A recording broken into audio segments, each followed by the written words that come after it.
Hey, it feels different, right?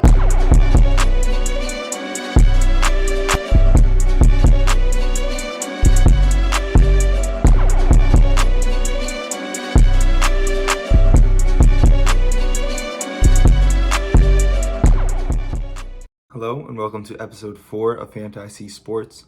Today I'm going to be getting into some NBA playoffs. Once again, not following through on a promise. My buddy again is in Buffalo.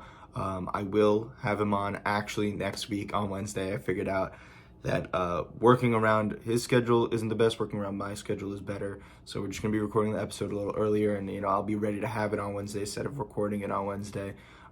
But given the circumstances, I feel like we should still talk about the NBA playoffs as they're going on.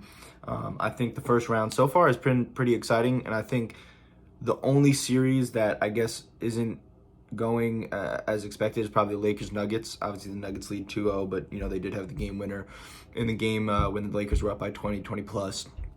But given all that, I think people expected Denver to wind up, leading in that series, and that's what they're doing so far. But let's take a look at both conferences, obviously, since there are two conferences going on right now. And I want to head into the West first, just because I feel like the matchups there for me especially are more interesting and more exciting for what they have to offer, given that the Knicks 76ers series has been pretty exciting, and that I have some Knicks fans in the house as well, so that's been exciting to watch. But the West series are definitely better. So looking at the first one, which is the Suns Timberwolves, which for me I feel like, I don't know if, I guess I probably shouldn't have said that the Nuggets, is the only series that's going as expected. I think are not going as expected. No, that's what I said. I'm not going as expected.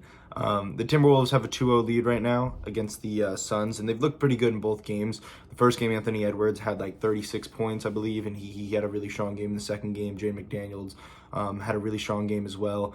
The big three did not play well the other night. I think a big thing for the Suns this whole season has not been that they haven't been on the court together. Obviously, they've had their struggles with injuries. Devin Booker was out for a while when Bradley Beal came back. When Bradley Beal was out, Devin Booker was here. Kevin Durant's obviously been healthy the whole season. But I think the Suns haven't gotten, and again, it kind of goes back to the Nets days of Kevin Durant, where they haven't gotten their whole team on the floor together in a winning environment, or winning not winning environment, but winning, stringing a couple wins together. And I think that's a big thing that's very apparent right now. The Timberwolves look like a team that's played together all year. They look very strong, and more or less their superstars are stepping up. As well as I feel like Rudy Gobert just continuously is undervalued in how important he is to a team. We've seen, Yusuf Nurkic do pretty much nothing in these games, and obviously he's a good player, so it's not surprising that it is surprising that he is being held in check. But looking at both teams and why I believe the Timberwolves are having such an easy time, and why I believe obviously they'll win this series, is just because they don't match up well. Kevin Durant, Devin Booker, and Bradley Beal, they're all superstars, but I just don't believe those three right now, especially with no dominant actual point guard, given I don't think you need a successful point guard to win. But it goes a long way. You see the team like the Nuggets, where they have Jamal Murray, an actual point guard, who's doing really good. And for the Mavericks and Clippers, Clippers have Harden, the Mavericks have Luka. Two teams that are teams you don't want to match up against in the playoffs. And the Timberwolves have this Mike Conley role, and a guy who doesn't do very much, but he's able to facilitate the offense. And then you have Anthony Edwards and Karl-Anthony Towns and Rudy Gobert there to all support this offense that's built around a star player that scores, and a player that provides the scoring opportunities, and players that can help the scoring opportunities. And when given, obviously a player like Jaden McDaniels can step up. And I just don't think the Suns have a team that works around an environment or play style that isn't player focused rather than team driven, and I believe that's what the Timberwolves are. They're very team driven, and the Suns more or less, not that obviously they don't have plays and they're not running offenses. It's not like they're out there doing their own thing, but it just seems like more or less the Timberwolves have been strong on both sides of the ball, where the Suns haven't really shown strengths on either side. And I believe that's just more or less because of their players and because of the team that they have built. Stronger for one side, less for the other. And that's why I think the Timberwolves are going to wind up taking this series. Looking at the Lakers-Nuggets, obviously it was a close series, or close game, the last game. The first game wasn't that close. But again, I think it's hard because the Nuggets are such a good team. I mean, they have so many pieces on that team that just contribute to each other, and their offense is so unique with the way they run it through Jamal Murray and Nikola Jokic, because it really is focused on just Nikola Jokic. Whether it's them shipping a double team at him, or it's a pick and roll and Jamal is either dishing it off, going for a shot, or just making sure that he's feeding the open guy. They're really good in transition. I think that's one of the best things about the Nuggets. They're really, really good in transition offense, and I think that's a big reason where the Lakers have struggled. They haven't been able to keep up with the transition, and for the Lakers as a whole, I mean, obviously they had a really strong game where they took the lead pretty early on, but down the stretch, it just was very apparent that the players on the Lakers that are not LeBron and AD, given D'Angelo Russell had 23 points, they just don't step up. It's like one of those things where it's just like last year, where if one player has a good game, the other player doesn't. And for example, the Lakers, I mean, D'Lo had a good game the second game. Austin Reeves was, gone, and all the role players were pretty much nothing. So it's just it's the same old story with the Lakers. I feel like they get these role players who play pretty good in the regular season. They get them a couple big wins. They string together very strong games, and then comes time for the playoffs and they just disappear. And it must be tough because AD and LeBron obviously had a really good game on in the second one, but it just doesn't seem like it's enough. And again, like, I think it's a team problem more or less than a player problem. Darvin Ham just cannot seem to figure out an offense that doesn't rely on feeding AD or having the offense run through a LeBron drive and kick out. So it's definitely interesting to see what's going to happen there, especially with how close the last game was. But I know I'm excited for that series more or less just to see if LeBron will lose or LeBron will wind up making a big comeback. Focusing on the Mavericks and Clippers series, I've always said that this year, or this whole year, and I said it with the Patrick podcast I did for my last season, it was the last episode, the Mavericks aren't a team that people want to see. And obviously last night the game was really close. It was 96-93, and in the game prior, obviously, the Clippers had a very strong game, and Kawhi came back and they lost. So, I think this is going to be a really good series. I don't think either team right now has a problem more or less with winning. I think it's just going to come down to who wins these nitty-gritty games, because that's what they are. I mean, they're really close games. It was really low scoring. It was really, really close when it came down to it. There was times where the Mavericks had a bigger lead, but then they just kept chopping away at it, the Clippers. It was back and forth a lot in the third quarter. And as for the Mavericks, it's so much different than the Clippers, because the Clippers have, Kawhi, Paul George, James Harden, Russell Westbrook, Norman Powell. These guys who can all score respectively. And for the Mavericks, it's really Luka and Kyrie, and then players who need to step up. And for example, the other night, Derek Lively stepped up. He was really good. He held Zubac in check. And you saw Derek Jones go out there and make some really good defensive plays. So it's a game that is going to be won by the Mavericks stepping up, not the Clippers more or less playing so bad. But with that being said, Paul George did not play that well last night. And I think that'll be a key to winning the series is watching who steps up for the Mavs and who disappoints for the Clippers. Then for the last series, the Pelicans and Thunder, obviously it was a close game, and it was a very close game. I mean, it was down to the last shot.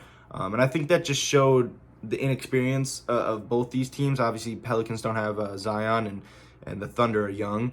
I think the Thunder are the way better team here, but they obviously made it close. It's only 1-0 right now, and the second game is tonight. But I'm definitely excited to see where this series goes for the Pelicans. I'm excited for the Thunder, but I really want to see the Pelicans see if they can actually prove that their team and their roster is good enough to kind of contend for the next couple of years. Just because they do have a lot of young players, and Ingram, obviously Zion hasn't been playing, but they have Zion, they have Herb Jones, they have what's his name, Trey Murphy III. Obviously McCollum's getting up there in age. Valanciunas is only getting older as well, but they have a strong team with young players and veterans. So I want to see where they go and what winds up happening with them if they wind up losing this series. That was all for the West, and I think the West right now is marginally more important than the East, just because the East series to me are so boring. I wouldn't say boring, but they're just other than the Knicks 76ers, I feel like all of them are kind of washes. I mean, the Heat and Celtics is not much to talk about. The Celtics set a franchise record made threes in the first game, and they're without Jimmy Butler. And also the Celtics do have home court advantage, so I don't feel like there's much to really cover on the fact that it's going to just have to be, can the Heat win without Jimmy? And I don't think they can. I really don't. I think the Heat are a great team, but I think the Celtics are clearly the best team in the NBA for a reason. I think part of it has to do with the coaching. I think part of it has to do with the insane roster they have. But I don't see this being a very close series, and if anything, I think Miami takes one game at most at home. But again, still an exciting rivalry series, and I know a lot of people are going to want to watch that. For the Cavs Magic, I think this series is such a good example, other than the Pelicans Thunder. I mean, the Pelicans Thunder is a good example, but this is such a good example of experience and coaching beating a regular season team that was really good and overperformed, such as the Magic. I think the Magic have had a great year, and I think a lot of their players are really good. I think Suggs is really good. I think Banchero is really good. I think Franz Wagner is really good, but I just don't think they're ready for the playoffs. I mean, clearly the Cavaliers have beat them twice now, and the Cavs have looked really good in both games. And whether it was Donovan Mitchell or Darius Garland stepping up, I mean, both the guards have done really well. And in terms of Evan Mobley and Jared Allen, they've just been playing their roles, which is so reminiscent of like a year ago when they were doing really good in the playoffs. So I like that series just because I like seeing the Cavs go out there and prove that they're still a good team, regardless of the struggles they had this year with injuries and wins and losses. And then for the Pacers-Bucks series, obviously no Giannis. The series is now tied 1-1. And it was a pretty close game yesterday. I wouldn't say close, but it's just like, Lillard had a pretty big game. And I think that just shows, even though they lost by like 17, it still shows that like without Giannis that Dame can produce. And I think if he comes back, it's not going to be a close series at all. I know they keep ruling him out game by game, but I remember that he was supposed to be out for the whole series. I'm not sure whether or not he's coming back, but given I don't want to see the Bucks get upset just because I like Giannis, and I would prefer to see the better team, which I do believe to be the Bucks, go to the next round. As much as it kills me to see Siakam put up like 38 points in the playoffs, even though he's no longer on the Raptors. But for the final, actually super important series matchup, which is the Knicks 76ers, I've been really excited for this one just because the other day when I was talking about James Harden, who I'm a big fan of James Harden, I think obviously the Knicks have a great team, and I don't knock the Knicks for how good they're playing. I think they're playing exceptional, and I think the ending to the game the other night was fantastic. It's just obviously without Julius Randle, you expect them going into the series, regardless of positioning in the regular season. Joel Embiid, Tyrese Maxey, you see that team, and you think about the years where Joel Embiid, last year when Joel Embiid won MVP, and you expect them to win this series. Given fandom aside, you expect the 76ers to win the series just based off of the players they have. But the Knicks have came out and proved that this isn't just some regular season like knockout with like Jalen Brunson performing so well and DiVincenzo and Josh Hart playing out of their minds. I mean, those are players that have really come into their own as stronger than starters. And I think, looking at the remaining games, I don't know if the Sixers can win. I mean, obviously it was down to the wire and the Sixers were winning in the second game, but 2-0 series lead, especially when they're going back home. And they only have to steal one away. It's hard to believe that the Knicks, with that home court advantage, winning 2-0 and then going back for the sixth game, won't be able to win this series in 6, let alone 5. So I'm excited to see that, but I'm also excited to see that the Sixers aren't successful without Harden. I think a lot of Harden's flaws relied in the fact that he went from a team on the Rockets who had to face the Golden State Warriors dynasty for years, and he never won, given he was there. He was always, competing. He was one MVP, and I think he is one of the best offensive players and a top 3 shooting guard of all time. But when Harden went to the Nets, he wasn't as successful, and he obviously didn't play as much, and then he went to the 76ers, and everyone said once you switch teams again, it was like, there's the Harden show, but the 76ers were the most successful with James Harden, and he proved that, given although he disappeared in the playoffs that one game, he led them there to be as close as possibly to winning as they could have before they had Jimmy Butler, obviously, and they were again missing that piece. And so when James Harden came over, I think he got a lot of flack because he's a successful player, but he's never made it to the next to the championship. But I just like to see the 76ers not doing well simply because I love James Harden so much.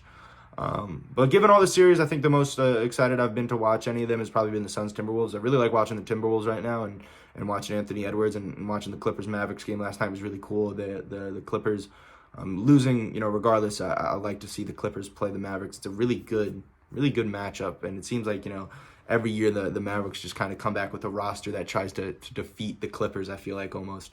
But given, I know I said I was going to have a guest, and I apologize again profusely for not.